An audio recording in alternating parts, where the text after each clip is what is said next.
Habang tumatanda ako, unti-unti kong nare-realize na hindi pala tayo magmamature by age.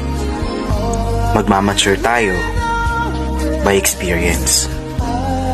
Alam ni Lord lahat ng desires mo kahit hindi mo sabihin.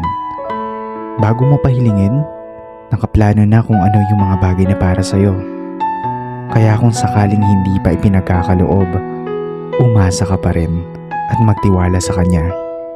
Hindi mo kailangang madaliin because what is meant for you will always be yours. May mga bagay na kahit gusto mo, kailangan mong bitawan. May mga tao na kahit napapasaya ka, ay kailangan mong iwasan.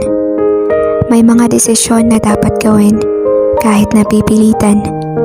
At may mga pagkakataon na kapag ginawa mo ang tama, ikaw